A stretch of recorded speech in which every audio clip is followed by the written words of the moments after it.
we are at a crossroad where A, there is going to be an organic timeline, right? And then B, there is going to be, unfortunately, a technocratic dystopia. However, those timelines are going to split for about 1,000 years, and then there's going to be one final clash between the organic way of life and the inorganic way of life. Again, the mature civilizations out there, they use an internal technology where they create a symbiotic relationship with the elements, with the fundamental forces of the universe. In similar way as the Pandorians do in the movie Avatar. They are connected with their ecosystem. And that is the path of the Christ. The path of the Antichrist is where they decide to use external technology, and unfortunately, the negative civilizations, or let's just call them the civilizations that are the exploitation, those that are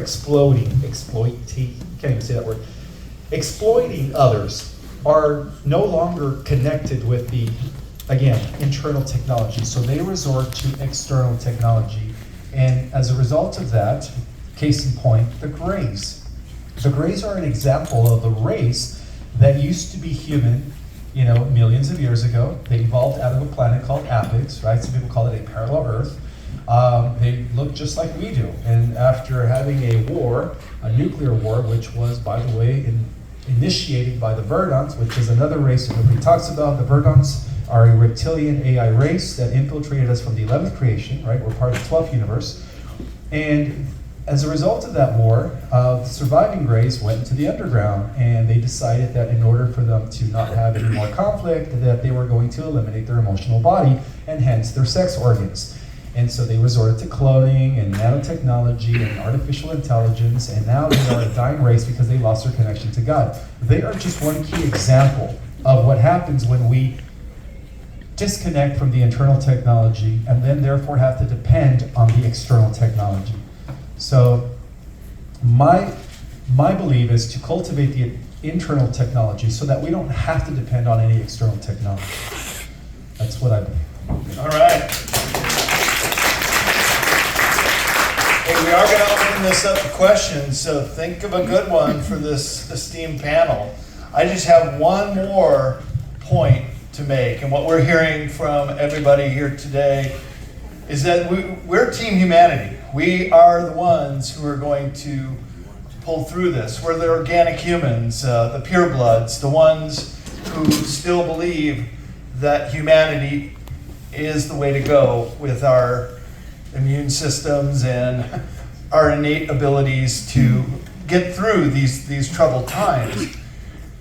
But beyond that, how are we going to keep it in check to the point where we can still use this technology? I mean, nobody's going to just turn off the internet and that's the end of it, which is becoming AI.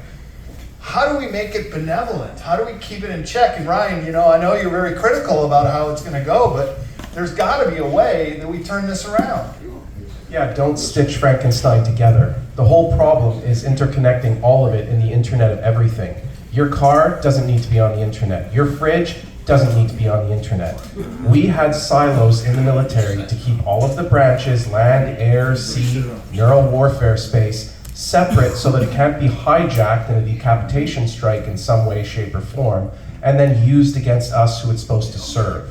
So when we connect it all together, when we put Frankenstein together, then we're gonna have a problem, and that's what's happening. And this is open source intelligence.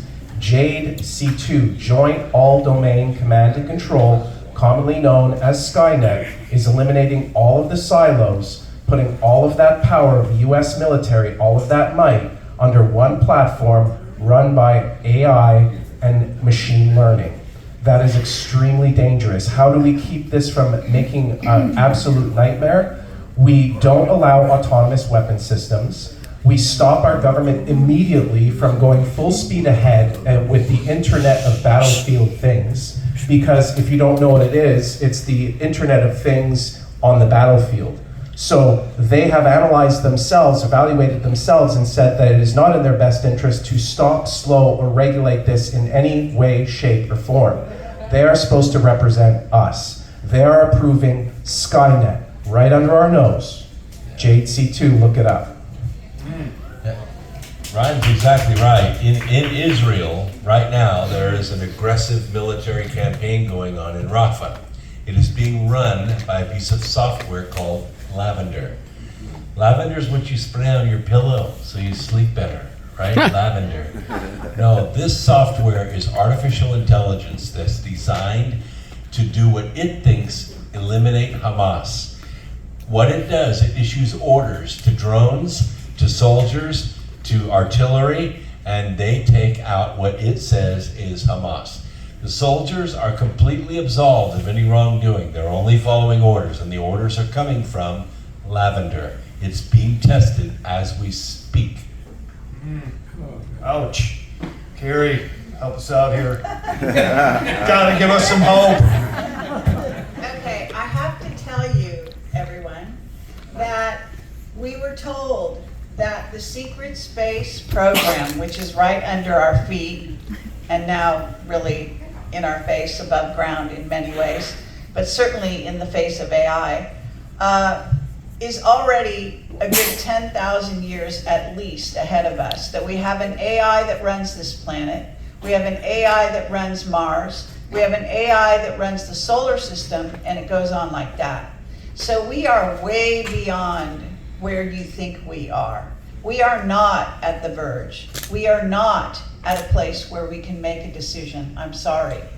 This has moved on. Now, that doesn't mean we couldn't have a battle like Terminator and Skynet, but Skynet is already, I titled my interview with Ryan, Skynet has taken over. Because by the end of that interview, I could see that he realized that. And this is the reality. So Elon is lying to you. All these people that are involved with AI are lying to you, okay?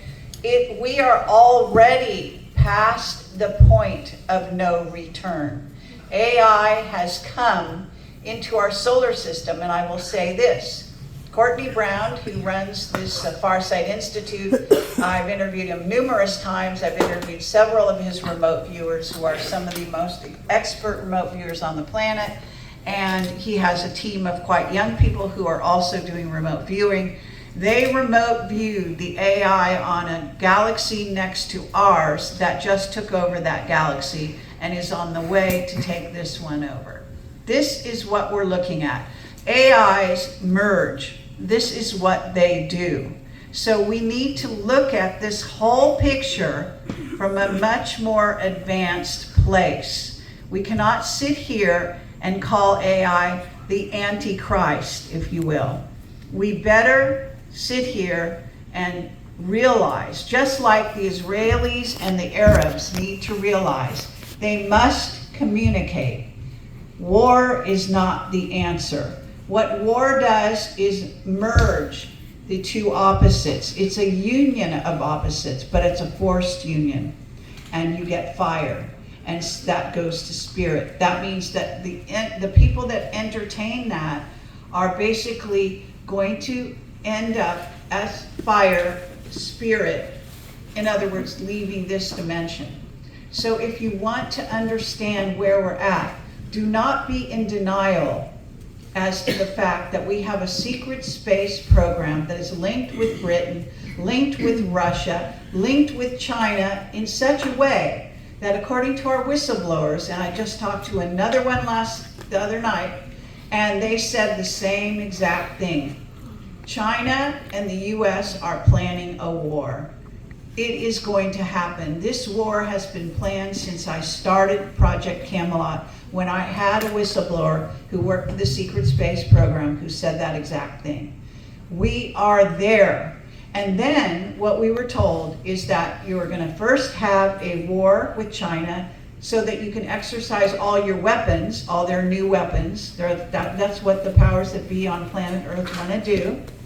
And they're going to do it through, China is bonded with Iran and bonded with giving weaponry to the Arabs and so on and so forth. And the Israelis. China is playing both sides, as is the US and other countries. So what we're talking about is a different way of dealing, because Our secret space program, and this is something I talk about constantly, but no one seems to really listen, is already far in advance of where we are in surface Earth. They operate as if we don't matter, we don't exist, and it doesn't matter what we think, okay?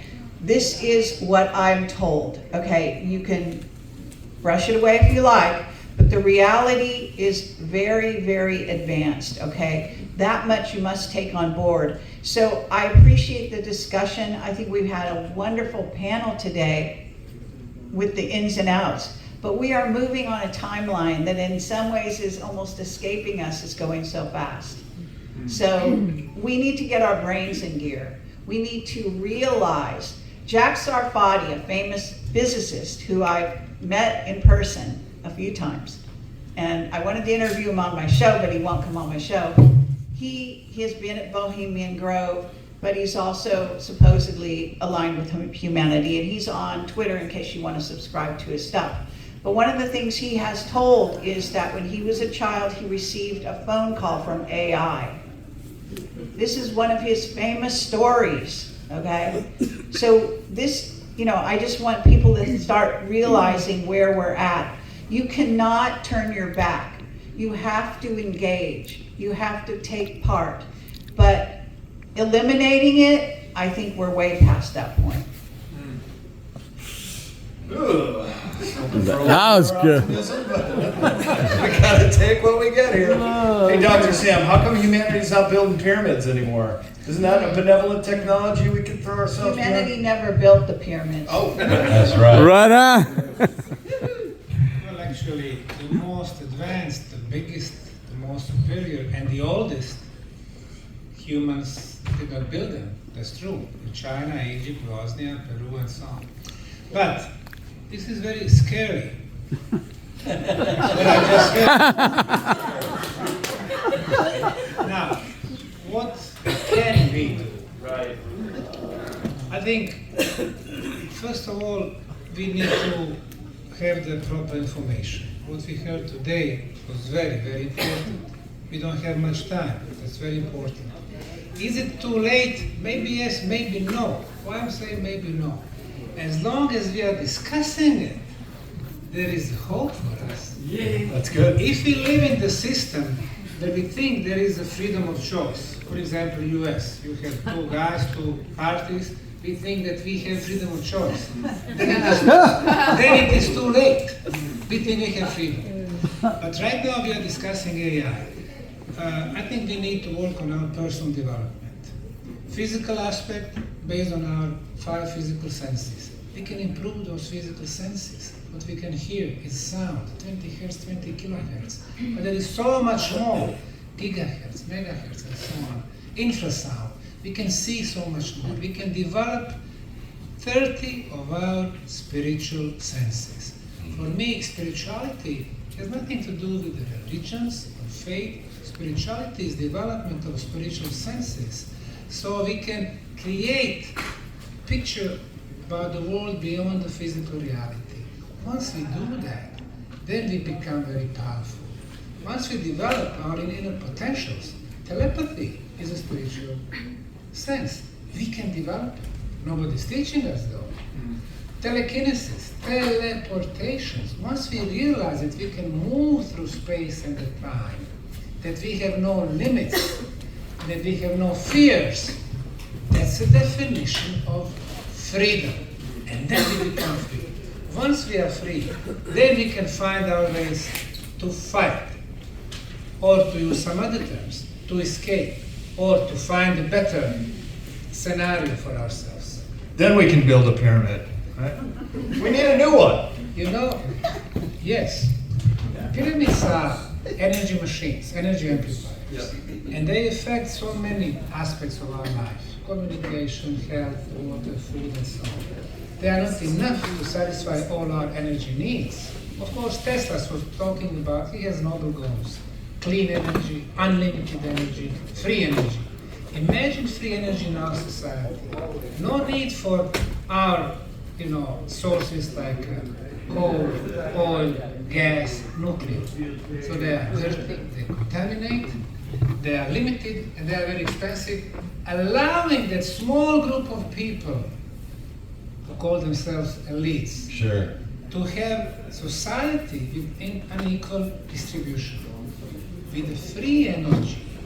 No need for oil wells, no need for oil tankers, oil spills, chemical industry, refineries, pharmaceutical industry, additives to the food, poisons, additives to our liquids, poisons, everything would change. We would have the first pillar of the free society with the free energy. And the second one, a fair distribution of the resources of our planet. We cannot allow that 0.025% of people, monsters, owns more than 90%. And then more than 90% of us, we struggle daily trying to pay bills from first to first. And we are so busy with that that we don't see the larger picture, what we are discussing here right now. That's a good point.